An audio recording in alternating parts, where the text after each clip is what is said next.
Spaceballs!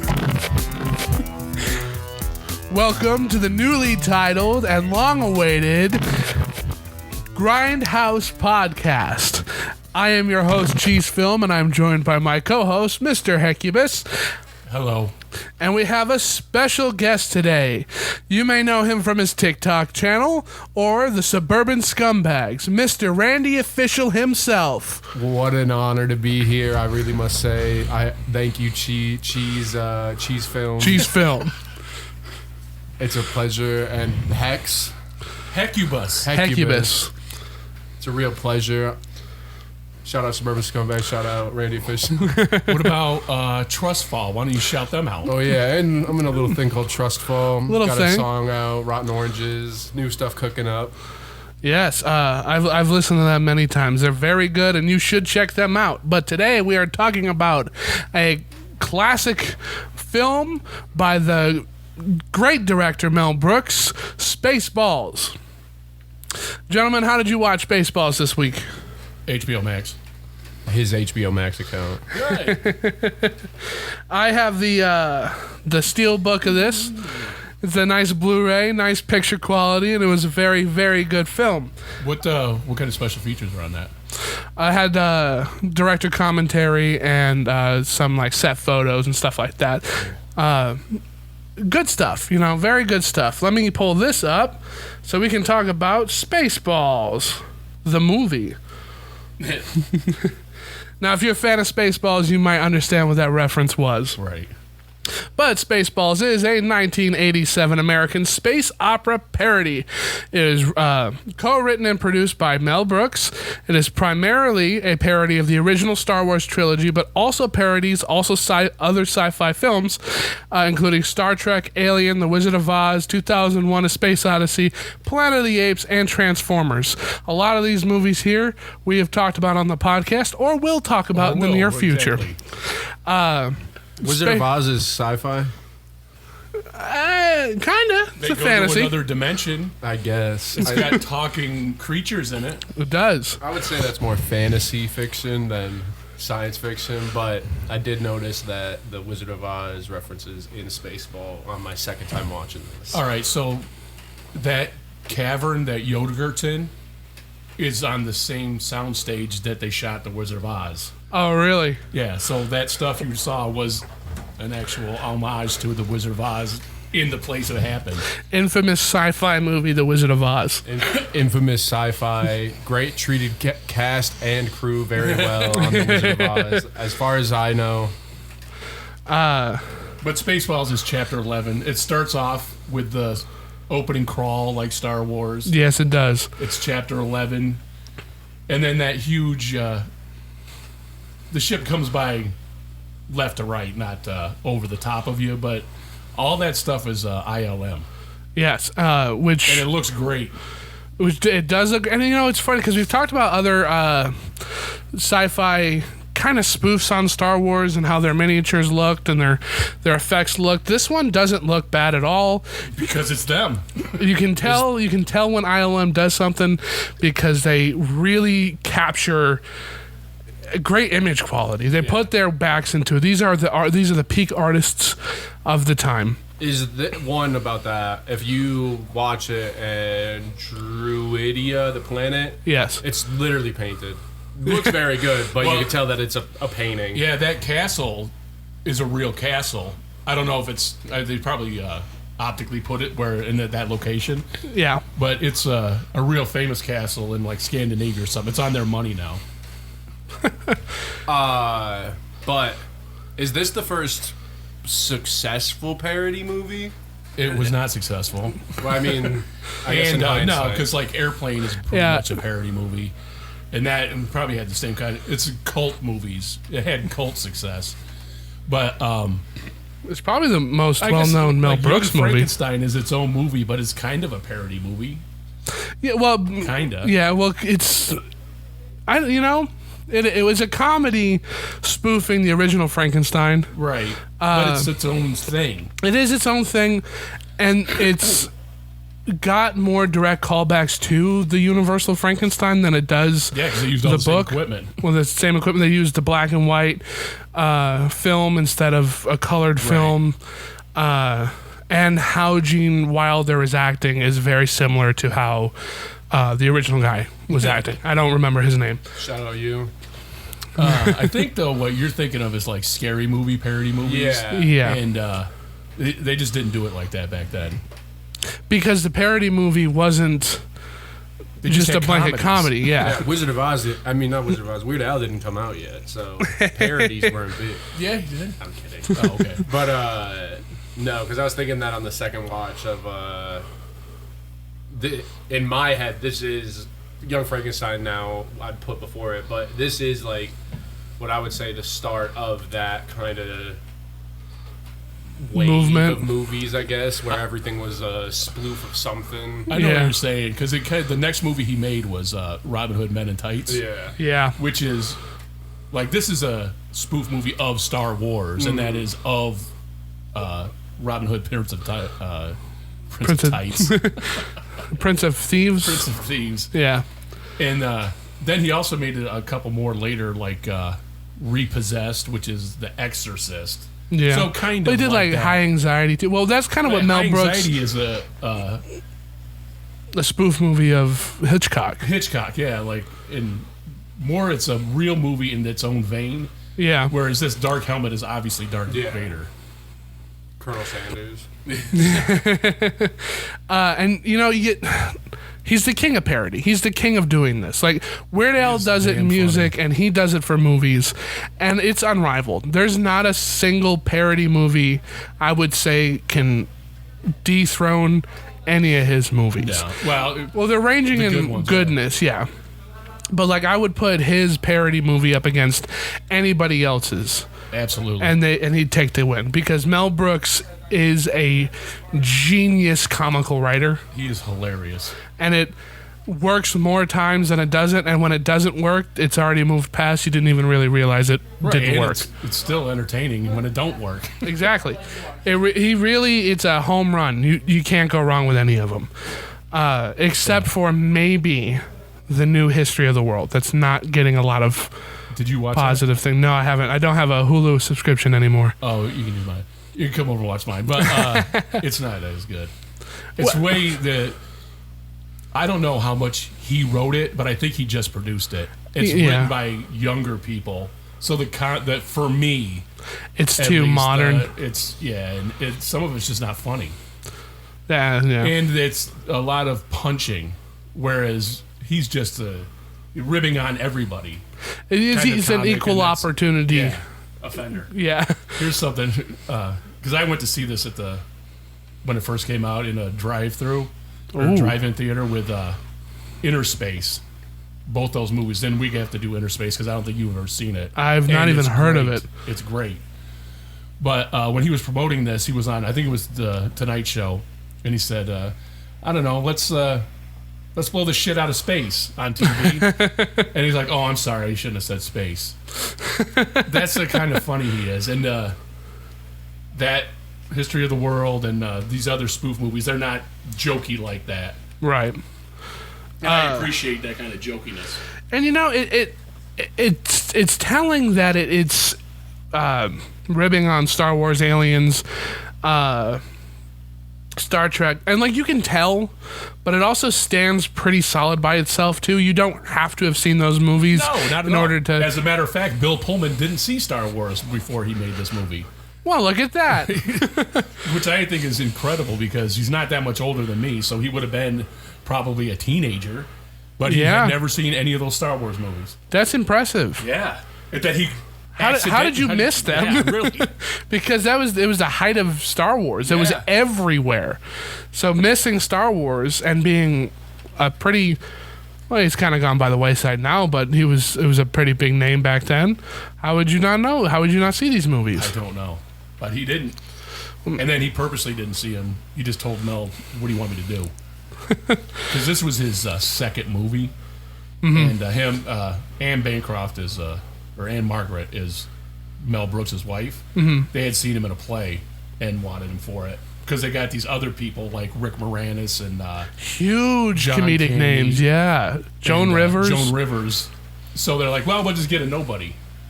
And they did. Threw him in there. Pretty much made his career. That's kind of what they did with Han Solo, though. Harrison Ford was kind of a nobody. Yeah, really. He was George still Lucas's doing construction. Yeah, he was a gardener, I think, for Lucas, and he Yeah. did handy jobs, and then he was doing the line readings for the people they wanted to cast these movies for. He was on the other side of the table reading so that Mark Hamill could audition. Right. And George liked him, so he's like, well, why don't you do it?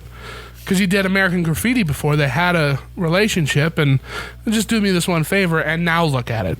They really, they find these people in the middle of nowhere that just are cool guys, and then they end up playing really good, cool guys. Yeah. Sometimes there's only so many actors you could use, so you gotta get new ones. Speaking of all the people that are in this, a lot of them dead. Actually, and died recently. John Candy didn't, obviously, but Joan Rivers, Mel Brooks is still kicking. Yeah, he's old. He's old. And I think he's like 97. Yeah. Who was Dom DeLuise? Pizza the Hut. Wow. I like his son. What's his son? He was on Jump Street. Peter DeLuise. I was a big fan of him, and then I was introduced to Dom DeLuise in All Dogs Go to Heaven. He voices That's hilarious. a dog in that. Because I've seen so many Dom DeLuise, Burt Reynolds movies that Hearing that is it's All Dogs Go to Heaven. just not a Cannonball Run. Yeah.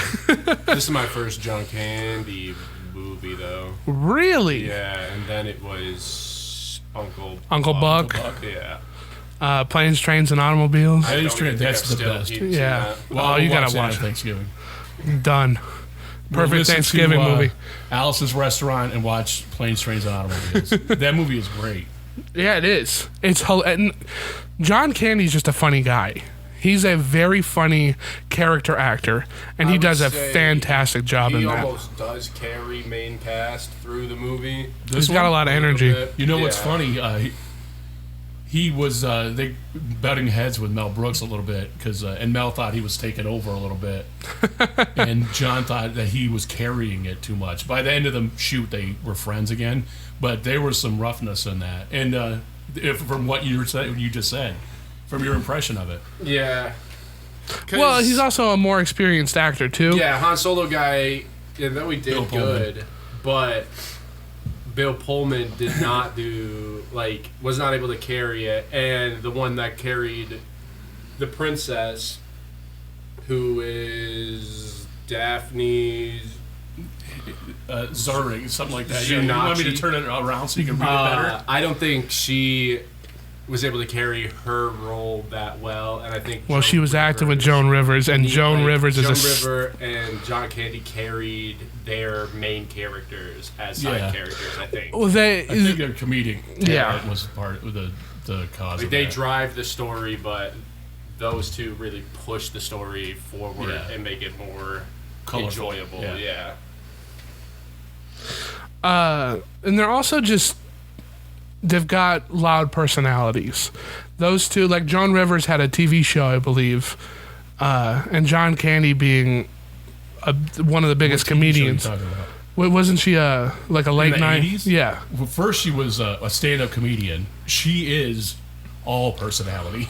Yeah. First of all, if you watch any of her stand-up, then she was basically Johnny Carson's guest host because he would take a day off every week.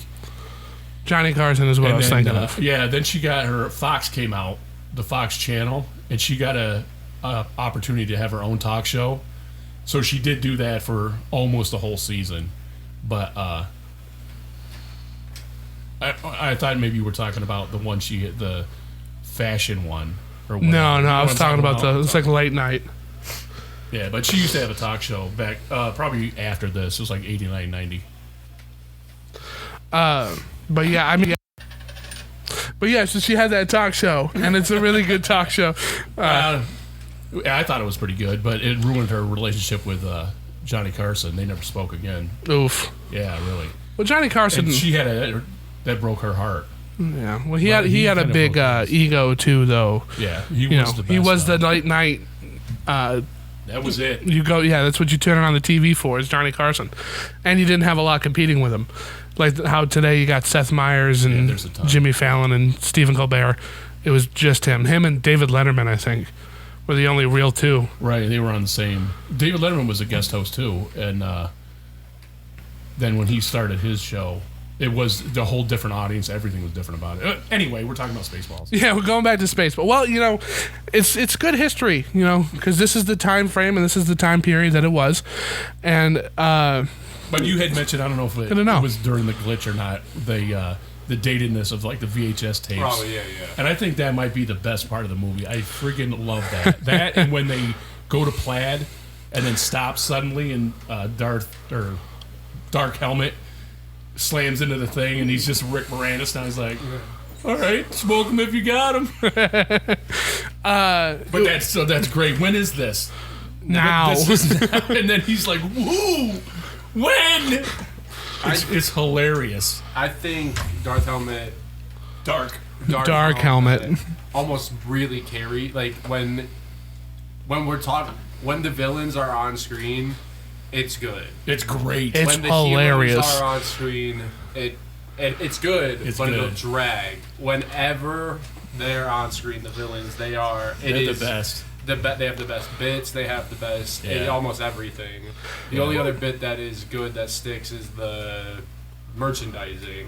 Which is solid because that's where we're making the money. Where the real money from the movie comes from. And that was the deal. George Lucas had read the script and was like, yeah, go for it. He loved it. But you can't make any toys merchandise. Because there was toys going to be coming out for Star Wars. And he didn't want to compete with them.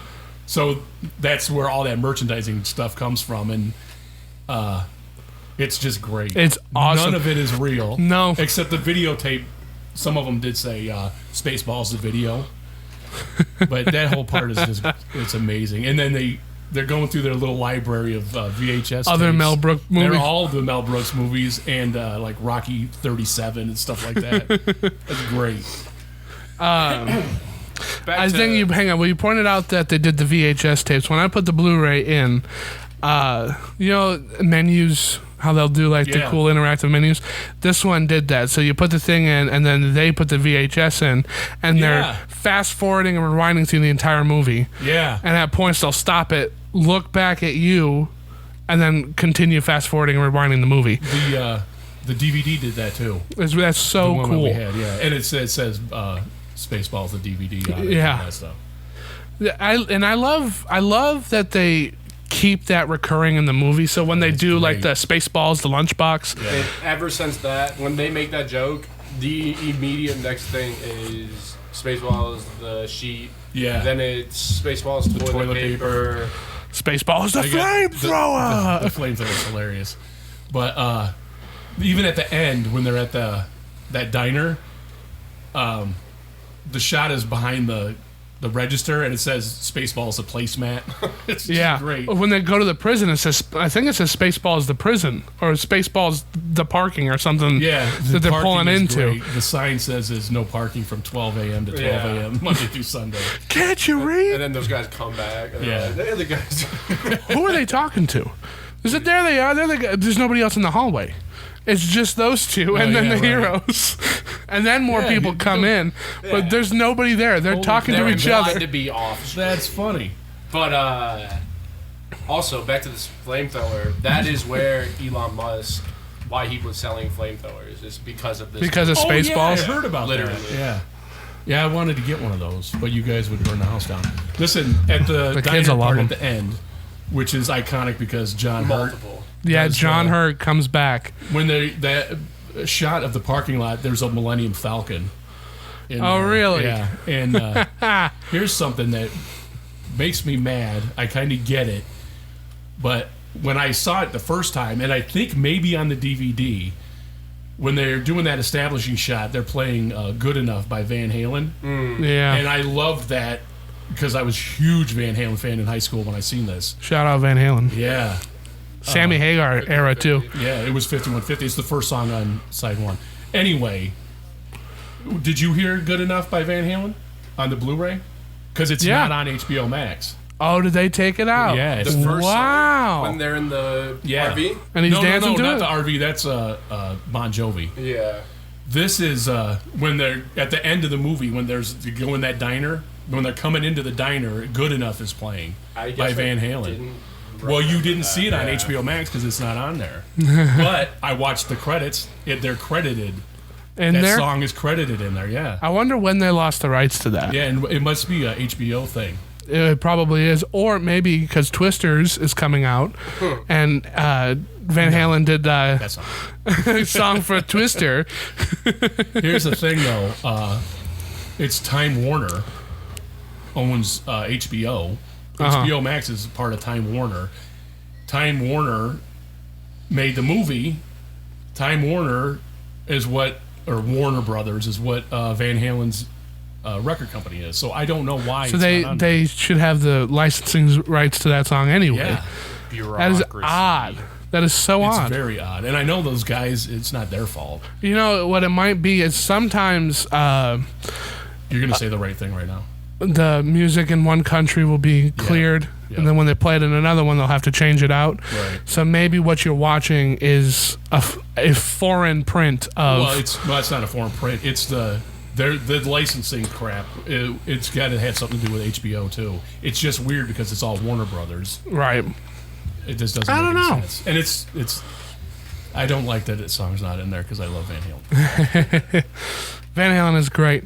I'm glad you brought up John Hurt because, he's young in this. He's Yeah. young and alien. And if you didn't know who he was, it's kind of a cool Easter egg being a younger person watching this Yeah, and, right, and yeah. seeing it's John Hurt. That's really cool. That is cool. And he says, "Not again." Not again. Which is hilarious. It's an obvious, that's what he's referencing is the first Alien movie with the chest burster. And then this one does the not Family Guy, Looney Tunes, Yeah. Hello My Baby thing. The frog. Yeah. And John Hurt was only in it because Mel Brooks asked him to. Because Mel Brooks is the guy that produced The Elephant Man, Ah, which is very weird tonally different than anything else in his life. ever do. Yeah. Yeah. We That- gotta do that though. The Elephant Man. The Elephant Man? Oh. Because it's David Lynch too. It was David Lynch. It's got Anthony Hopkins and John Hurt. And I think one of them might have won an Academy Award for it. And that we're talking about Spaceballs. Well, look, it's Spaceballs. Spaceballs is doing so well, it's influencing other movies too. It's great. I love Spaceballs. Back to merchandising. Merchandising. I have scoured a little bit of the internet, not really that scoured, but made a glance for Spaceballs merch. And the shirt I'm happen to wear today, it says, May the Schwartz be with you. I found this at a thrift store. Really? Yeah. And when I saw that, I literally had to buy it because this has been the only Spaceballs merch, and I don't even think it's licensed. It probably So, isn't. No, if yeah, that was the deal, was it's they just couldn't words. make. I get asked multiple times. Where'd you get that? Anytime I see this, of what is a Schwartz? Ah, And if it's from Spaceballs. So that is kind of cool to be like, oh, you know this movie too, other random person. Yeah. Because I saw this first when I was a child. So this is like a child it's like a movie. I yeah. have some nostalgia. And when I rewatched it, this nostalgia was there. But like we said, the humor, it gets better almost. Yeah, you probably You get understand more more. references. You get a lot. Yeah, of as you stuff. grow up, yeah, It less still jokes holds up. whiz. It does hold up. There's a lot of comedies from that era, or even just comedies in general. The biggest thing, your biggest shooting yourself in the foot, is putting any dated material. Right. But that is what's funny at the time. Right. So being able to do that and be like, oh, dude, you guys found their stunt doubles, and everyone Yes. is a stunt double. That's great. Them, the fact that they're being on a movie set and they call back to it multiple times. So like when Dark Helmet is going to say something nefarious at the beginning of it, and he pushes Colonel Sanders away a little, and Colonel Sanders looks right directly into the camera. Yeah, and then it hits him in the face. Yeah. Or when in the epic climax in the battle, he cuts down when the lighting guy, and he's like, "Oh, he did it." Like he did it. That's great. They're silly, no nonsense jokes. Yeah. That's probably why they still hold up. Is that they're like playground jokes. They're dad jokes. They're not anything like too complex. It's a step up from being like a fart joke where everybody laughs at a fart joke. Ironically, the Mel Brooks fart thing in Blazing Saddles. Yeah, exactly. That they cut out of the TV version. You guys saw this movie because I wanted to watch it and I loved it. And I was picking on you guys because I didn't think you guys would like it at all. And every one of you guys love it. It was a big surprise to me. I'm glad. Yeah, because and then that's probably why. I laughed and thought it was funny and all that. Yeah, we had some smart kids back then. Yeah, back then. But this movie is a good time. This is a good watch it with your kid kind of movie. Sure, absolutely. Like kind of how Star Wars is, where you want to get your son into Star Wars or your daughter into Star Wars, so you watch it with them. This is that exact kind of thing. You want to get them into Mel Brooks. You want to get them into good comedy. You sit down, you watch Spaceballs with them because there's not anything they can't see. No, at all. It's all very. It's PG, but it's a soft PG. Yeah. It's a fun comedy movie. It's a fun family movie, and it knows when to pull away too. So like the salute, it's literally about to fly the bird, but they wave at you. Yeah, like that's clever. All that's clever. It's good. You wouldn't notice the dirty stuff anyway. Right? Yeah, it's like gone before it's there. President. Oh, his name is Brooks backwards. Scrooge. Yeah, Scroob. It's Brooks backwards. He's going to he's taking a leak. Yeah, and this wall. I told you not to call me on this wall. The wall comes up, and the woman looks down and smiles. If your kids wouldn't get that. No, she does look right into the camera though. Yeah, right into it. Love that camera stuff. The quote unquote meta, as you guys would saw now. Also, when he was like, "Yeah, when that sun rises, we don't want to be here." Whatever. And then it dissolves. It's a dissolve transition. Nice dissolve. Here's a couple bits of trivia for you. On the DVD audio commentary, Mel Brooks talks about how difficult it was playing Yogurt. That gold covered the colored makeup gave him terrible rashes on his face and neck, and his knees were hurting constantly since he had to walk around on his knees, even though he was wearing knee pads. Yeah. Brooks also goes on to say that in spite of the difficulties, he enjoyed playing Yogurt tremendously, and that it was all worth it. Yeah. And Yogurt is probably one of the best spoof characters in this movie, I think, because it's obviously the Yoda, but instead of using the puppet, it's Mel Brooks again. Yeah. They would do this in the Austin Powers movies, where they'd have your main guy play multiple different characters. Right. So he's our evil president as well as our ultra good Yoda insert. Mm-hmm. And I think it's a good, clever thing to do to wrap it all up in together like that. It is. Here's a piece of trivia for you that younger people will appreciate. R.L. Stine wrote the novelization. Really? Yeah. Wow. R.L. Stine did that. I wonder why. It was before. It was 1987, so... Oh, so it's before Goosebumps. Yeah, it's before all that stuff. So it's his foot in the door before he became everybody's favorite... Spooky guy, yeah. Like also... Oh, hang on a sec, Tom. The part where Rick Moranis is playing with the dolls. Yes. That's all improv. Yeah, they came up with it on the day. Spot, yeah. Go ahead. Go ahead. I did like that. I think that was crazy. And when I saw that, I was thinking about the merchandising too. Yeah. Because anything that was in this thing, in the movie, I was like, oh, anyone would have bought that. Everyone would have bought that. And I'm not gonna lie. I'm sure if they did like a revamp now that George Lucas is kind of like a billionaire off to the side, not being in the movies. But he's retired. Yeah. releasing some Spaceballs merch would be cool. I think that'd be very cool. I And think so, having too. like that 80s bedding, that 80s like The sheet. artwork would be very cool to add into this. we had the sheets. Those sheets were spoofing Spider too. off, Yeah, yes. I think what that's mean. it's yeah. Or it's 2024. When's the Search for More Money gonna come out? I guess Spaceballs 2. like Rick Moranis was going to do it.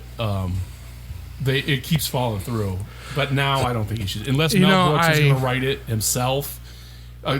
Two or three people wrote this movie, but he's got to have those kind of guys. He can't have new people. No, well, and it was also going to be called Spaceballs 3: The Search for Spaceballs 2.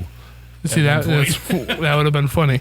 And this might be a movie where I don't think you need a sequel. I think this is good on Absolutely its not. own. Don't Every single one of Mel Brooks' movie don't need to be.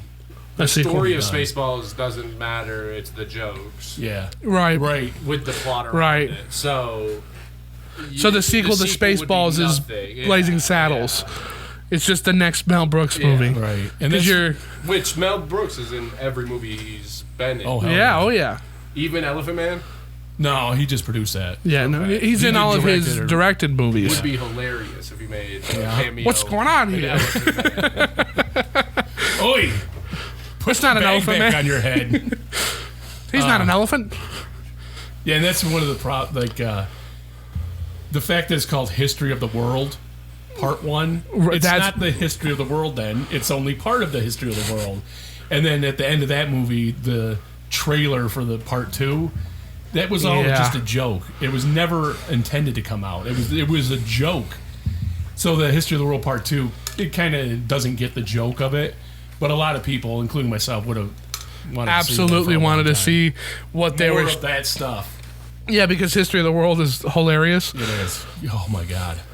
It's almost Monty Python-y. Yeah, you Yeah, could it definitely is. see like the torch passing down from the Monty Python to the Mel Brooks era. What would you say would be like the next after that? After Mel Brooks After and Mel Brooks. 'Cause, I'm like, personally going to say Kids in the Hall, which is where I got this moniker from. But a lot of people, that's culty. It's not as popular as Mel Brooks. yeah.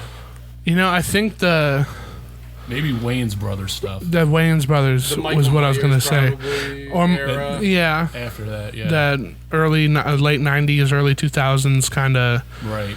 Yeah, with Wayne's World 2, and then also later on, Austin Powers. Austin Powers and He's in Shrek and all that. Yeah, maybe Mike Myers. but the Wayans brothers would do a lot of this kind of stuff too. Absolutely. And And in Living Color. The whole within Living shebang. Color, yeah. And he was on TV first, too, and radio, Mel Brooks. Oh, really? Yeah, and the Dick Van Dyke Show was he's like the impetus for the host of that show. I'm pretty sure it was Mel Brooks. It might have been somebody else, but he's like in with that kind of deal. He's the best. He's the best. He is a genius. So there's a scene in Blazing Saddles, and I bring this up because he really lets the editing process do a lot of the work too. Yes. Where they have the paddle balls.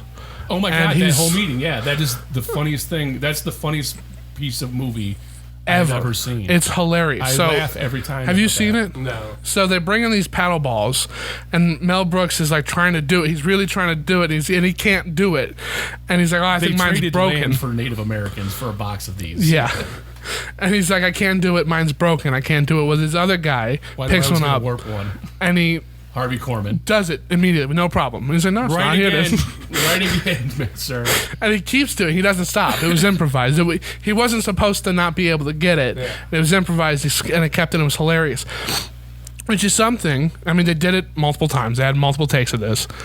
So when you're editing the movie, and you're like, "Oh, well, that's got to stay in," you have that last final chance to keep the humor in it, because you could have cut it. That could have been a deleted scene. That could have been just a gag reel. But it makes it makes the character that much more silly and goofy, and then adds humor to the overall movie in a way that you would have missed just doing the scene normally.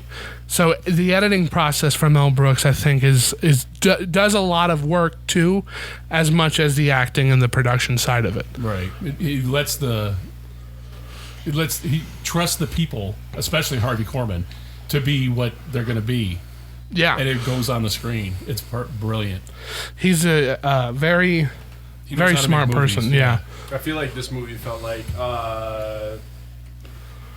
friend, like something I would almost make, just like a bunch of get you a bunch of friends together. Getting it they all are have like a that. movie.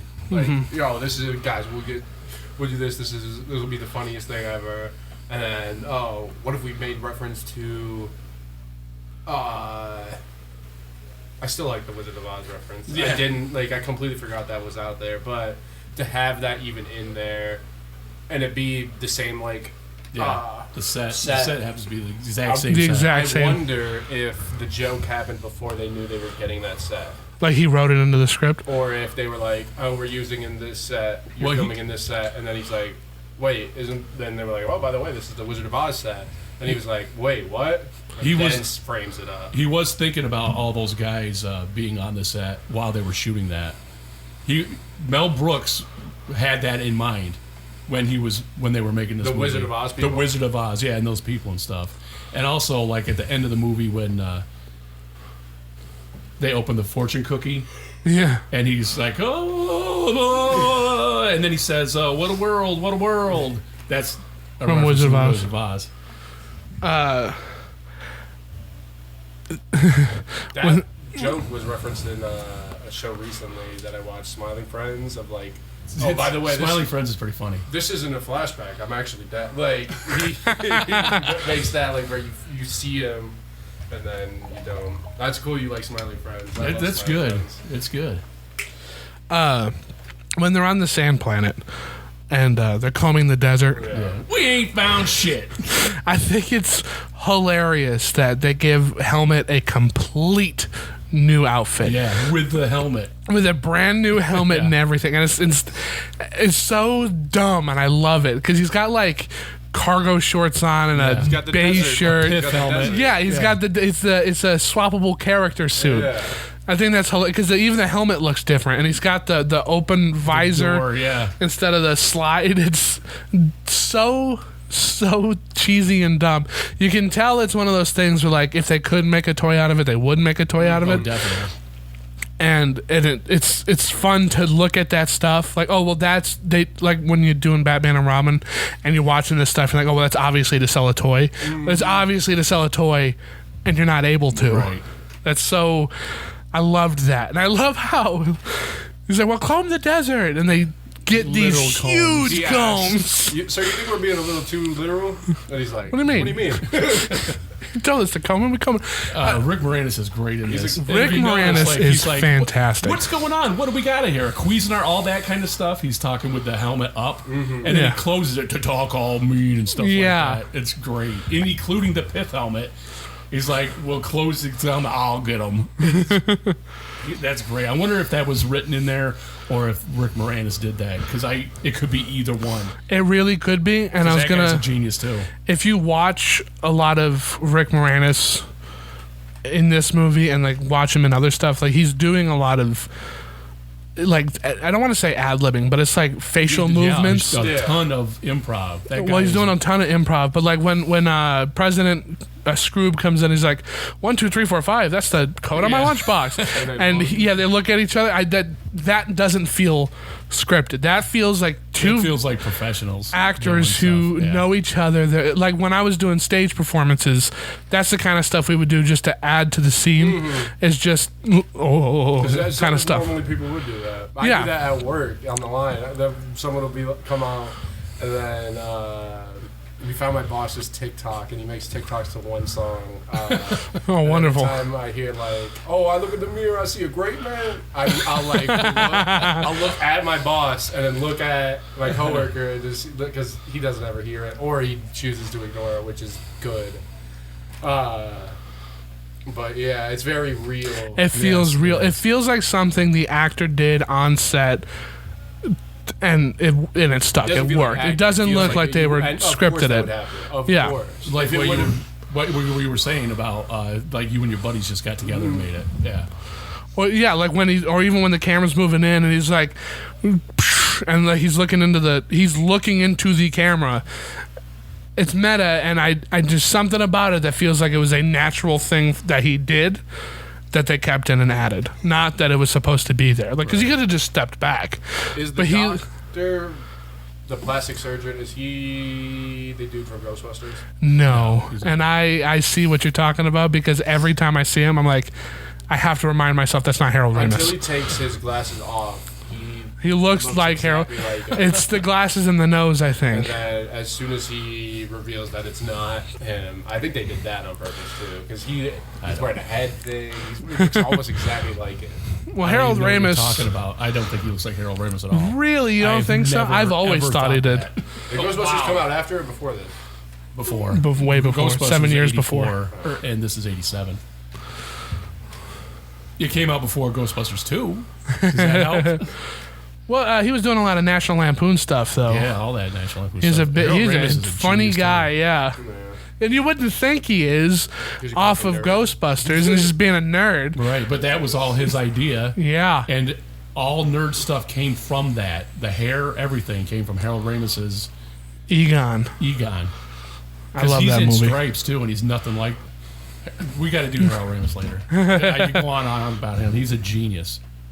Well, it's a good time to talk about comedy. It's a good comedic movie. It is. It's hilarious. I also it's like slap yourself in the forehead kind of humor. You're like, oh my god, why do they do that? Like when they're trying to find the princess and she's singing in a bass tone. Yeah. Nobody knows. Like also that. Have that trope in there. Yeah. The prison. She's one step away from playing a harmonica and a crow screech, and she's because you would expect her to have a higher voice, and she's just singing low. And I also like when they're all going to sleep, and he's trying to make a move. Yeah. Dot's. Oh, that's another thing. Go ahead. Yeah, it says virgin alarm. Yeah, and she stops him. But I just wonder if, because you guys probably don't understand what that joke. The name Dot Matrix is a joke. Is Dot Matrix not computer stuff? It is computer stuff from back then. Like, well, first of all, Dot, her name would be Dorothy Matrix. Dot is a nickname for Dorothy. But back then, up until like the 90s, that's how printers were made, with Dot Matrix printers. Oh, really? Yeah, and with the little dots. That's why it's like that. That's the joke of I didn't get that. I didn't think you guys would. I thought a dot matrix was like some sort of CPU thing. Yeah. I mean, Matrix sounds sciencey. Matrix.com. Yeah, and this was it has nothing to do with that. Oh, yeah. 10, 20 years It's before literally .com became dots. a thing. Something I want to bring up to you, too, is what was your favorite joke? And who is your favorite character? Barf might be my favorate character. That's I was going to say Barf. Because I really like that. And, here, another thing. They had their seatbelts on, and then they get up, and Barf doesn't undo his. That was on accident. And John Candy ad-libbed, oh, that's going to leave a mark. Oh, that's going to leave a mark.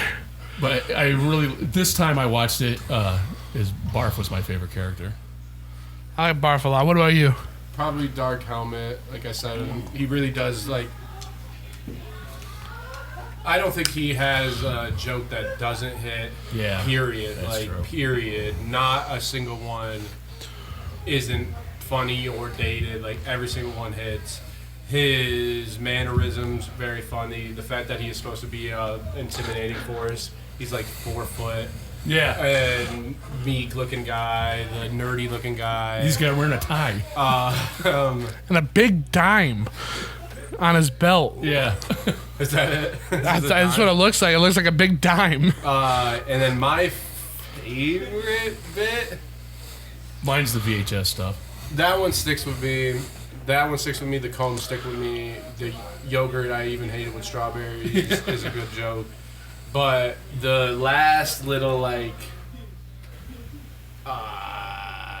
they're blowing up the Death Star scene pretty much, and everyone has to evacuate. That's Yeah. it's Now hilarious. I'm glad you brought that up because that's one of my favorite scenes is when you see he all gets in the characters. pod with the bear Yeah. and he's trying to clasp. Like, there's no reason for that For there even to be the bear. at all. Honorable mention joke is when Mel Brooks is running. You see him run from off camera. You run to the camera pretty much, and he's like, "If I walked, the movie would have been over." Yeah, This it's is just too big. I love the constant dogging on the sides of their own ship. Yeah. That's hilarious Yeah. because it's supposed to look like a Star Destroyer, I also like that which they are do huge. The bit of showing the ship and how long it is twice technically. Yeah. Because they fast forward and Yeah. see that whole sequence again.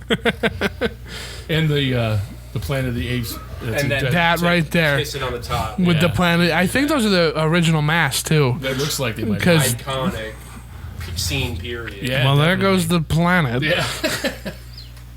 Great joke. Is that on Juridia where they land?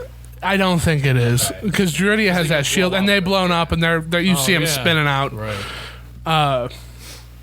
So they land on Earth Yeah. Right. In the future. in the not so distant future. But yeah, it's just such a great time, It is a great time. and everything works.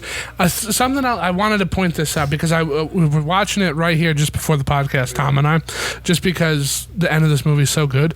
The Schwartz lightsaber rings. Yeah, that's great. It's great, and I don't think there's anything there. So on Star Wars, they have There's gotta be. there's pulled, and I don't see those two guys acting that good. I don't know because it doesn't cut a lot, and when it deactivates, they'll be in a clash, and then it deactivates, and there's nothing there, and there Yeah. wasn't a cut. So it makes me think that they were just hitting Maybe they were. marks because it's like they're kind of see-through, and there's not anything there. Yeah. I think they just might be that spot on. I also think that like that whole sequence has like it gets a lot of time and filming things like the things you're gonna put the most time in are the scenes that you're gonna put like a lot of the respect in. Right. And I think doing that scene, they probably had to do that like 100 times or whatever in theory. So because that's the climax. That's Yeah. that's one of the best jokes. That's one of like That's a great this is joke. the whole like you're parodying a climax of a different movie. It has to almost be as good as It's got to be that epic. Yeah. So doing that, you would have had to have made like I'm sure they would have been like, all right, well try this and try that, and like get all the shots they needed and pick the best from that. Right. Might be how they went across it. Because the other thing that you have to remember is shot order did matter for this because there's a direct call to how far the movie is in the movie. Like I don't know how much of that is like past effects, but they must have at least done the first 2 or 3. Well, because they're 20 showing minutes, the movie in and the then movie. shown that in that scene, and then finished the rest of the movie, or did it way before, filmed all that, and just had that in the bank. I mean, there is a technique to put video in this. I don't know if they were going to be able to do that. It does not. It looks too good to Because be it's green screen. playing, Because yeah. I could tell when the walls are green screen. 'cause Well, it's and when not a screen. the lady general calls Comes up, on the, period. well, you can tell that was added. Yeah. You know, And- Yeah, and you yes. can't on that TV you screen. can't. And it's so fluid when he does this. Like every part of that is. Well, and it mirrors all the way down. Like that had to have been live. Yeah. Oh, that part definitely. that part I meant specifically, but when they're filming and fast forwarding, Yeah. Don't it ever could show be that movie part magic, again. but- No, I think it was like either dailies or something that they Yeah. had already.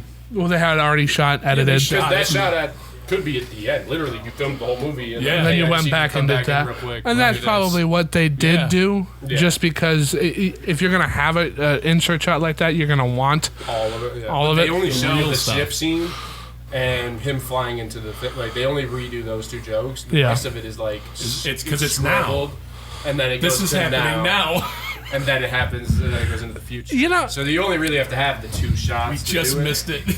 It's great. I love When that. will then be now? Soon. A joke I still don't get is going plaid. Do you guys understand what that if is? you're going faster, if you approach the speed of light, you start going through the electromagnetic spectrum. So you got colors that we could see, and ultraviolet is at the end. Eventually, all you see is red, and you don't even see everything. So when when they go beyond that, it's so fast. They went to plaid, which is ridiculous. It's ludicrous. Oh, it's ludicrous. Okay. Yeah, for the longest time, I didn't really understand what that meant. I mean, again, 7-year-old boy, Yeah. not no space traveling Neil deGrasse Tyson over here. But that's funny that's why, and then it's ludicrous speed. Yeah. That's- That's another great joke. Is we're gonna stop when he pulls the lever to stop it. The little sign says "emergency brake, never use." Yeah. It's great. So Rick Moranis famously retired after one of the Honey, I Shrunk the Kids, I think it was one of his last movies. If they were to do a Spaceballs 2, do you think he would come out of retirement for Absolutely. it? You think this would bring him Unless back? he's got some kind of mental condition where he can't remember things, I think he absolutely. I think if they do bring it back, they should bring back they should do what they did with the Scott Pilgrim and bring back everyone who they can bring back, and then just animate it. Like, Well- obviously, all these people are going to be Real way old. older. So like, He didn't come back for the new Ghostbusters. That's why I bring this up. He did? He did not. Well, I don't know if they asked But him, he was like but a they had real everybody. side character. Well, so was Janine. Yeah, But Janine, that movie meant more to Janine than it did to Homeboy. That guy was a side character in a movie about 4 other main characters. And after the first movie... He had a pretty big role in after the second one. Did he? Yeah, he was in a lot of it. he's in a lot. Yeah, he does have a bigger role Is in he? the second one. Is the first one... The first one's a Stay Puft Marshmallow Man, and Right. he turns bonkers. Into the dog. Yeah. The dog, yeah. And the second one, he's the lawyer in the courtroom scene. And he's babysitting the baby, and he and Janine have a whole love thing. And he becomes a Ghostbuster. Yeah. And he thinks he saves the day at the end. Of the Yeah. second But the one. third one, he's like, no, He's not in he's not in Afterlife, and he's not in Frozen Empire. But they bring literally everybody else back, including Harold Ramis. And I wonder, and that's why I bring it up, is I don't know if he would. I think if they were to do this, different cast, like out of that cast, who's your Dan Aykroyd's kind of a loony right now.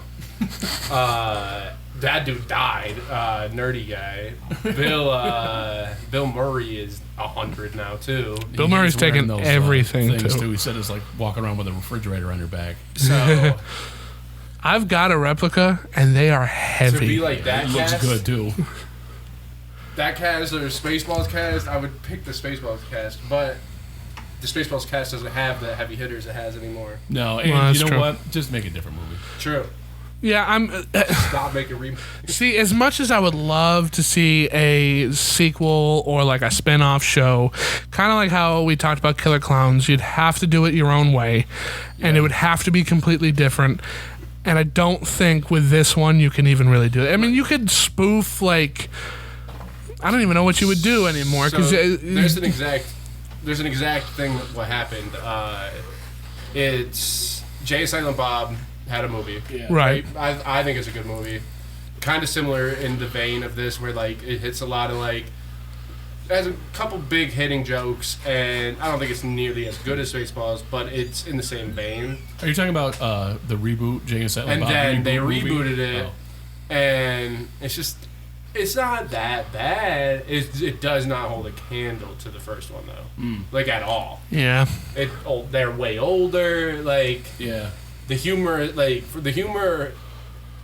Sometimes a dated movie, the humor still works because you put yourself in that time period. If you're using same type of humor in like a newer movie, it doesn't work as much if you don't have like the aesthetic of it being old. You know what might work though? Now that you bring this up, if they did a prequel, a Spaceballs the prequel, where they parody reboots and prequels of kind of how like Scream would do, where like the next one is a parody of a different genre. Kind of do that. Have a parody of prequels to beloved franchise films. And I think that's kind of what the J.M. Silent Bob prequel. Isn't that in that kind of vein? I didn't see it. I think it's them later. I think what you would be talking about is like a Ted. Like Ted had a show that came out. Yeah, that's the prequel show. Right. But people seem to like that. That was good. Well, that's Seth MacFarlane. But You didn't watch any of it? I didn't. It's okay. It's not as funny as the movies, though. My friends said that they liked it, but Well, it's probably not as. I don't even know why it wouldn't be as funny because it's the same people. Same people writing and directing it. I don't know. It's maybe because they got to stretch it out longer. also So they got to jam more all their jokes into 90 it. minutes. I think a lot of the problem are like media and stuff ends up doing is we will put certain things on a pedestal. So like Seth MacFarlane's humor was like the thing. Everyone was doing like it was trying. Everybody wanted to be Family Guy. And now it went the Rick and Morty way, and then so like I think just eventually people are just like, it's good. I'm just tired of like I get your humor. I know it. I know everything that's gonna happen, and I'll watch it for comfort. But people want that new, and nothing against Seth MacFarlane, but like his time has like he's doing good, but his time as in like he's not the runner, he's at the forefront of it. Yeah, right. Where when you're saying like Ted was funny for that period because you were on the Family Guy hype, you were on all these three. It was the Seth MacFarlane wave. It was, and you were like, this is a good movie. Seth MacFarlane does this, but A Million Ways to Die in the West almost failed. Like I think it did. I don't think it failed. Keep watching it. Like I still haven't finished it. But Ted 1 and Ted 2 I did watch to the finish. So yeah. If they were to remake this today, who would you want to direct it? Him, because he's alive. Yeah, right. Yeah. I would even put the dude who does Curb Your Enthusiasm on there. I feel like he might be able to. You're talking about Larry David. Larry David? Yeah, I don't know if this is his kind of thing. I don't either, but because I think that show is mostly improv, and the whole thing is somehow you got to be mad at me before the end of the scene, and he does everything he can to make people piss off at him. This might be a little hot take, but I think Sandler and his friends would make a really funny Spaceball movie. Adam Sandler. Sandler gang. Oh, him and yeah, they could.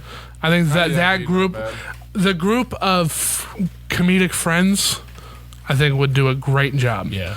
I mean, his movies aren't well received.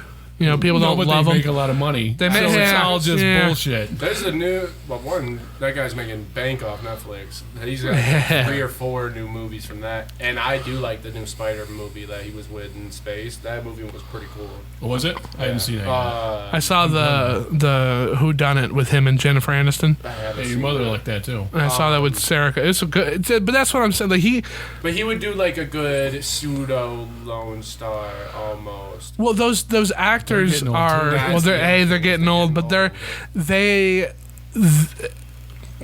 work good together, and nobody is above doing the dumb joke. A thing on your little prequel though is you'd have young Lone Star, which could be the guy who did Lone Star Adventures. Willy Wonka, the new one. I don't care. Yeah. Timothy Chalamet. Irrelevant, because he just needs to be able to get a big name now. Set up punchlines for other people. Right. And Tom Holland. You could do that where. Yeah, he is the straight guy. He doesn't do a lot of jokes himself. He's the one that. Adam Sandler and all his gang could be the higher ups, the older people in his life that Yeah. taught him how to be the guy with the RV that we know. Well, yeah, he starts out as like some really cool, like not cool, like a nerdy guy who knows everything, Or wants to be just in like the military or something. and then over the course of the movie, he just becomes somebody who just doesn't care anymore. Yeah. And like that's the joke. It's just like it's the reverse. Because eventually, like that workplace humor of being like every day the same people are like, you okay? If you're not 100% joking with them, you're like, eventually you're just like, I don't care, dude. I we're faking right now. We're going through the script, and my script is running out of stuff. So I think eventually adding that element to it of like, nothing bad actually happens. This guy just hates his coworkers, hates his work, like, and just is like. Well, what would take a drink? I'm gonna go. I gotta go find more money. What would you have the parody of the prequel be? What would be your genres? Ooh, what if you did Space Office? Spaceballs, The Office. Like all the Adam Sandler people could be the people around there. It wouldn't be the office, but it'd be like an office situation. Get some other big name comics. Because they've got a lot of, not a lot, but they got a couple cameos in this. The technician guy, the heaps and the sweeps and the jeeps guy. Michael Winslow. Michael Winslow. So that you can have something like that and just have cameos from other big names or even smaller names like the Impractical Jokers. Like, what are they doing right now, But to end this wonderful episode 1 of season 2, by the way. Can I ask a question to end it? Okay? Go right ahead. What movie would you pick that he hasn't done already? Would you guys pick for Mel Brooks to spoof, like in theory, like your dream Mel Brooks spoof? Mine, when we were talking about it, I think Planet of the Apes would be a cool, like a funny, if he took that. Definitely could be. And made like it he what spoofed was. Planet of the Apes. I think that'd be a crazy good movie. I think that'd be awesome. I think he would do a really cool murder whodunit, and then they were fewer kind of thing. Yeah, that would be good. Yeah. I don't know if he has done one. I haven't seen one if he has, but I think he would do a anxiety kind of whodunit ish. But I mean like a dinner table, Agatha Christie. Agatha Christie one. Hercule Poirot. How do you say his name? It's French. Oh yeah. Hercule Poirot. Yeah. That's how you pronounce his name. Is I can't do it. But yeah, so I would do a dinner mystery murder party. Agatha that would Christie. be cool. I would like that if he did that. Yeah. What about you? No, that would be it. And then what I would want him to do is, if he didn't, even if he did that, that genre of murder mystery, but basically pitting his humor people against modern humor people. Yeah. And like showing how basically they hate each other. And just being jokey with each other like that, I think that could be really good. Yeah, that'd be kind of funny too. Take on modern times. Yeah, and have it be in good faith. Yeah, not killing each other. Good natured ribbing. Yeah, I think low key, I'm going back off that is like a back of house, like a kitchen staff, like where you get that genuine mix of old people. Because I work with like 30, 40 people, 30, 40 years old people, and their references sometimes literally go over my head. And I work with 19, 20-year-olds, and I get more of their references, but they literally collide, and they'll be like, man, you all are too soft, and yada yada, and in my time, and then everyone younger's like, it's just not funny. And that actually happens. I think that'd be a cool concept. I think that'd be the best is young versus old kind of thing. Yeah. I'd do like a guess who's coming to dinner, and it's like a young comedian and an old comedian. Yeah, it could be like that. That'd be a good framework for that. Vehicle framework. Yeah, that's what I was thinking of. But this didn't do good when it came out, but I still gave it 2 thumbs up. I gave it 2 thumbs up today. I'd solid 5 out of 5. 2 thumbs up. Highly recommended. 3 5s. I think it's 5 out of 5, especially for an 80s movie. Holds up. It's a parody movie. It looks good. It's a parody movie. Doesn't take itself too seriously. Doesn't take itself not serious enough. It's like that happy middle. You get a lot of great jokes. Got a lot of good shots, genuinely. Well, I'll tell you this. We've been talking for about an hour now, and we haven't talked about any of the camera work, lighting design, other characters in it. That's how big this movie is. We've been talking for so long, and there's still more stuff to talk about. Yeah, really. It's like the Emperor guy. We haven't spoken anything about him. The king president? of president. No, the king of the princess's father. Yeah, but the princess's father and King Roland, played by Dick Van Patten. Also, small little detail we didn't talk about this. Her first name is Princess. Yeah, right. Yeah, like it's not. And she's marrying Prince Valium, not Prince Valiant, and he's always falling asleep. There's so much. You gotta check it out. You've got to watch it for yourself. It's on HBO Max. You can get the Blu-ray. It's at Walmart. It's at Walmart. It's everywhere. And do yourself a favor. If you haven't seen Spaceballs, watch it because it's an hour and a half, and it doesn't feel like an hour and a half, and it's a great time.